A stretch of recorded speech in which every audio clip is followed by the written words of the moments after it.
coupon bonds. Let's consider traditional bonds. A bond promises to repay an amount upon maturity. Maturity means the end of the life of the loan. The promised repayment amount is called the face value or par value. Most commonly, the bond also promises to pay the holder periodic interest payments, which are specified as a percentage of the face value. These payments are called coupons or coupon payments. A bond that promises to pay periodic interest payments plus repayment of principal is called a coupon bond or par bond. Let's see how this generally works for U.S. Treasury bonds. The Wall Street Journal website provides regular information about the yields on recently issued U.S. Treasury bonds that mature at different dates.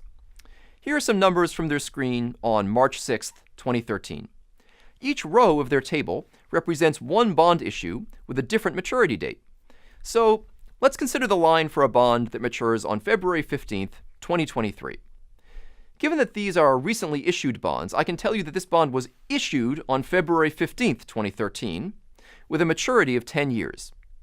These bonds typically have a face value of $1,000. This one has a coupon of 2%, which means that the annual payments the bond makes will be $20 per year. But actually, since U.S. Treasury bonds pay interest semi-annually, that means twice per year, the holder gets $10 every 6 months. Here is the timeline of scheduled cash payments for this bond. On the issue date, the buyer pays some money to the government. Then, every 6 months, the buyer gets a coupon payment of $10.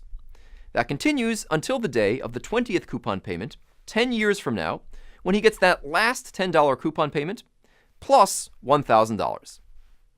Remember that the 2% rate, which implies these $10 coupons twice a year, as well as the $1,000 at the end, is written into the Treasury bond contract. These things are, for all practical purposes, written in stone. They cannot be changed. The buyer of a Treasury bond always knows what she is getting, at least in nominal dollars, though not purchasing power, and of course assuming that the U.S. federal government does not become as financially distressed as Argentina or Greece. These are the closest thing we have to non-defaulting nominal promises. What actually happened at the auction when the bond was sold?